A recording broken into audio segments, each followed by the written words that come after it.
عرب کے اندر سال کے بعد عورتوں کا ایک میلہ لگتا تھا خانہ کعبہ کے پاس، صرف عورتیں اکٹھی ہوتی تھی، میلہ لگا ہوا تھا۔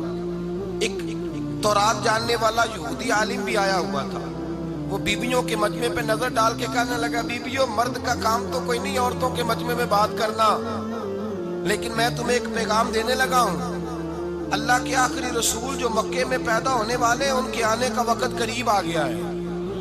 وہ بی بی بڑی خوش نصیب ہوگی جنہیں ان کی رفاقت ملے گی۔ عورتوں نے جب دیکھا کہ مرد آ گیا عورتوں کے میلے میں تو انہوں نے ڈانٹا جھڑکا، کہا چل اٹھا اپنی کتابیں اور نکل جا۔ حضرت خدیجہ کہتی ہیں باقیوں نے ڈانٹا پر میں نے بات پلے سے باندھ لی، میں نے پلے سے باندھ لی اور میں انتظار کرنے لگی کہ اللہ کرے وہ نصیب میرے ہی ہو، اللہ کرے مقدر میرا ہی کھلے۔ آپ فرماتی میں تسبیح پڑھتی، درود پڑھتی، میں اس زمانے میں جو اللہ کا ذکر جس طرح ہوتا تھا وہ میں شروع کرتی، اور جب فارغ ہوتی تو میں التجا کرتی کہ اللہ میرے نصیبیں کھول دے۔ کہتی ہیں آہستہ آہستہ آہستہ آہستہ میں حضور کی تعریف سننے لگی، آہستہ آہستہ تعریف سننے لگی۔ نبی پاک صادق ہیں، امین ہیں، سچے ہیں، دیانتدار ہیں، اس برے اور میلے معاشرے میں بھی وہ سب سے اعلیٰ بھی ہیں اور سب سے اجلے بھی ہیں، وہ سب سے پاکیزہ ہیں۔ میں سننے لگی تعارف، آہستہ آہستہ میں ان کی گرویدہ ہونے لگی۔ ادھر نبی پاک صلی اللہ علیہ وسلم اپنے چچا جناب ابو طالب کے پاس رہتے تھے، قحط آ گیا، حالات بگڑ گئے۔ حضور سید عالم صلی اللہ تعالی علیہ وسلم سے چچا کہنے لگے بیٹے اگر مال تجارت لے کے شام جاؤ تو بڑا نفع کماؤ گے، ہمیں ضرورت بھی ہے، اور اگر ہو سکے تو خدیجہ کا مال لے کے جاؤ۔ اور نبی پاک نے کہا چچا میں نہیں کہوں گا کسی سے جا کے، میں نہیں کہتا کسی سے جا کے، جو میرے نصیب میں ہوگا میرا رب خود عطا فرمائے گا، میں نہیں کہوں گا۔ مصطفیٰ نے تو نہیں کہا۔ حضرت خدیجہ رضی اللہ تعالیٰ عنہ کہتی ہیں میں نے خود اپنی خادمہ کو بھیجا، میں نے کہا جا کے پوچھو تو صحیح کہ میرا مال قبول ہوتا بھی ہے کہ نہیں، پوچھو۔ نبی پاک صلی اللہ علیہ وسلم سے پوچھا، حضرت خدیجہ کی خواہش ہے کہ آپ مال لے کے جائیں، حضور نے قبول کر لیا۔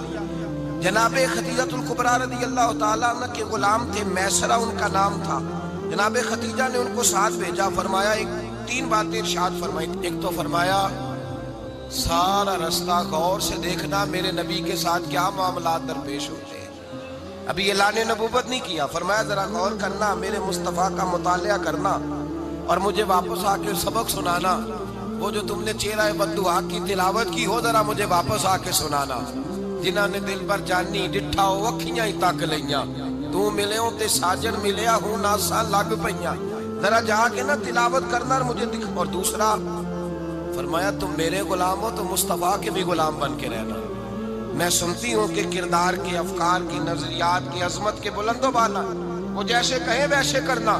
اور تیسری حضرت خدیجہ نے نصیحت فرمائی، فرمایا محمد ابن عبداللہ صلی اللہ علیہ وسلم کی رائے سے اختلاف نہ کرنا، یہ چلتے ہوئے معاہدہ کیا، جو وہ کہہ دے سو کر جانا۔ غلام کہتے ہیں میں ساتھ گیا، باتیں میں نے سن لی، لیکن جب سفر شروع ہوا نا ابھی چند منزلیں طے ہوئی تھی، میں نے کہا خدیجہ آپ نے کیا نصیحت کرنی تھی، ان کے ساتھ جو رہے گا وہ ان کا غلام ہی بن جائے گا، ان کے ساتھ جو رہے گا تو اجے میرا محبوب نہیں ڈٹھا جن ویکھ کے چن شرماوے، جے رکھے ہاتھ پھلاں وچ ہاتھ نال پھلا رل جاوے، تے ادھی راتی چن چڑھ جاندے جدوں جلوہ فرماوے۔ فرمایا جو بھی ساتھ رہتا غلام ہو جاتا۔ میسرہ کہتے میں گیا، تجارت شروع ہوئی، کہتے ہیں نبی پاک صلی اللہ علیہ وسلم جب منڈی میں پہنچے تو لوگ قسمیں اٹھا اٹھا کے مال بیچ رہے تھے۔ اللہ کے محبوب جب گئے نا تجارت کرنے تو ایک آدمی کہنے لگا چلو معاذ اللہ بتوں کے نام تھے لات و منات، کہنے لگا لات کی، عزا کی، منات کی قسم اٹھاؤ، تو نبی پاک فرمانے لگے ان کی قسم اٹھاؤں جن کا میں نام لینا بھی پسند نہیں کرتا، ابھی اعلان نبوت نہیں کیا، اور فرمایا ویسے بھی میں قسم دے کے مال نہیں بیچتا، خریدنا ہے تو خریدو، نہیں خریدنا تو نہ خریدو۔ کہتے ہیں لوگ قسمیں اٹھا اٹھا کے پیچھے جاتے تھے، پر میرے نبی جس سے رخ پھیرتے تھے وہ نبی پاک کے پیچھے ہو جاتا تھا۔ ماتے کئی گنا زیادہ نفع کمایا۔ ہم رستے میں تھے، حضور ایک درخت کے نیچے آرام کرنے لگے، ایک عیسائی راہب غار میں بیٹھا تھا، نکل کے آ گیا، مجھ سے کہنے لگا مجھے وہ جانتا تھا، میں سرا یہ کس کو ساتھ لائے، یہ کون ہے؟ میں نے کہا اہل قریش کے ایک معزز آدمی ہے۔ کہنے لگے یار جس درخت کے نیچے یہ لیٹے ہوئے ہیں یہاں عام آدمی نہیں لیٹ سکتا، یہاں وہی لیٹے گا جو اللہ کا سچا رسول ہوگا۔ یہاں دوسرا کوئی لیٹ ہی نہیں سکا. یہ رسول ہے، ان کا خیال رکھنا. کاش میں اس وقت تک زندہ رہوں جب یہ نبوت کا اعلان کریں. میسرہ کہتے ہیں میں غلام ہو گیا. نبی پاک صلی اللہ علیہ وسلم کی ادائیں مجھے بھانے لگی. جب واپسی پہ نکلے تو گرمی بڑی شدید تھی.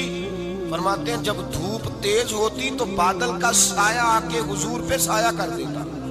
بادل کا ٹکڑا نبی پاک پہ. اللہ جانے کہاں بیٹھ کے لوگوں نے کتابیں پڑھی ہیں جو کہتے ہیں 40 سال کے بعد نبی بنے تھے. پتہ نہیں کہاں بیٹھ کے کتابیں پڑھی ہیں. ہم نے تو جو سیرت پڑھی ہے وہ بتاتی ہے کہ تیری حیات پاک کا ہر لمحہ پیغمبر لگے، ہر لمحہ پیغمبر لگے. یہاں تو وہ لوگ جو کئی سال پہلے 20 اور 25 سال پہلے حضور سید عالم صلی اللہ علیہ وسلم کی رفاقت میں رہے، وہ اعلان کر لوگ پتہ نہیں کہاں بیٹھ کے کتابیں پڑھتے ہیں، کہاں بیٹھ کے. میرے نبی پاک سے صحابہ نے پوچھا حضور آپ کب نبی تھے؟ فرمایا ابھی آدم کی مٹی گوندی جا رہی تھی، ابھی آدم کی مٹی گوندی جا رہی تھی، میں تب بھی اللہ کا رسول تھا. میرے بھائی نبی رحمت سید عالم صلی اللہ علیہ وسلم کے غلام حضرت خدیجہ کے غلام کہتے واپس آیا. اور پہلے بھی کئی دفعہ حضرت خدیجہ کا مال گیا تھا، بڑے نفع آئے تھے، پر جو نفع اس سال آیا وہ پہلے کبھی نہیں آیا تھا. کہتے ہیں مجھ سے حضرت خدیجہ کی سہیلی بھی بیٹھی تھی، میں بھی آ گیا. اور جناب خدیجہ کی سہیلی کہنے لگی چل مال کے بارے میں کچھ بتا، کتنا بکا؟ میں نے کہا مال چھوڑو، مصطفیٰ کی سنو. اور پھر کہتی چلو ٹھیک ہے، بادل سایہ کرتا تھا، چلو ٹھیک ہے. تم سے راہب نے پوچھا تھا، یہ صحیح ہے انہوں نے تیری سارے رستے بڑی خدمت کی، تیرا بڑا خیال رکھا، پر یہ بھی بتا تجارت کیسے ہوئی؟ تو میں سر کہنے لگا زندگی میں نے بھی ساری گزار دی ہے، پر اس رسول کے ساتھ 4 دن ہی گزارے ہیں. حد ہو گئی مجھ سے، اور کچھ نہ پوچھو، اور کچھ نہ پوچھو. آ میرے دل آمنہ کے لال کی باتیں کرے، اور کچھ نہ پوچھو، بس ذکر ان کا چھیڑیے ہر بات پر، اور چھیڑنا شیطان کا عادت کیجئے. بس مجھے حضور کے تذکرے بیان کرنے ہیں، ذکر مصطفیٰ کرنا ہے. حضرت خدیجہ الکبریٰ بڑی متاثر ہوئی. کہتی ہیں مجھے درجنوں لوگوں نے پیغام نکاح دیا تھا، پر میں نے سنی نہیں تھی. میں نے نفیسہ کے ہاتھ پیغام بھیجا. میں نے کہا میری عمر 40 سال ہے، ان کی 25 سال ہے، اور میرا احوال اور طرح کا ہے. وہ شہنشاہ ہے، جا کے پوچھو تو صحیح، بھلا میں قبول ہوتی ہوں؟ پوچھو. نفیسہ کہتی ہیں میں آئی تو وہ خاتون جن کے لیے لوگ بڑے بڑے قریش پیغام دیتے تھے، پیغام لے کے آئی. تو رسول پاک نے عجیب رنگ بیان کیا اپنی سیرت کا. جب میں پہنچی میں نے کہا خدیجہ نکاح کرنا چاہتی ہیں؟ نفیسہ کہتی ہے میرا خیال تھا کہ کوئی اور ہوتا تو کرسی سے اٹھ کھڑا ہوگا، فوراً کہے گا اچھا جلدی کرو بات کرو. جب میں نے آ کے کہا نا حضور خدیجہ نکاح کرنا چاہتی ہے، تو نبی پاک نے میری طرف دیکھا، فرمایا وہ کہتی ہے کہ تم کہتی ہو؟ کہا وہ کہتی ہیں. تو حضور نے فرمایا ٹھہر جاؤ، میں اپنے چچا سے پوچھ کے بتاؤں گا، میں مشورہ کروں گا، میں پوچھ کے بتاؤں گا. آج بچوں کو کچھ سبق بڑے یاد ہیں. کہتے ہیں پسند کی شادی کرنا حضرت صاحب ناجائز ہے؟ پسند کی شادی کرنا کوئی ناجائز ہے؟ اور میں نے کہا بھائی صرف ایک ہی جائز چیز رہ گئی، اور کوئی شے جائز نہیں. یہ ایک ہی جائز چیز ہے جس کا فتویٰ سارے نوجوان پوچھتے پھرتے ہیں، سارے رانجے بنے پھرتے ہیں، مجنوں بنے پھرتے ہیں، سارے مئیوال ہو گئے. اللہ پاک کو ہدایت کی توفیق عطا فرمائے. سارے اس بری لت کا شکار ہو گئے. او بھائی نبی پاک سوائے خدا کے کسی کے پابند نہیں، لیکن میرے مصطفیٰ نے اپنی امت کو یہ درس دیا ہے کہ جو بڑوں کے شفقت کے سائے میں چلتا ہے اللہ اس کی مدد فرمایا کرتا ہے.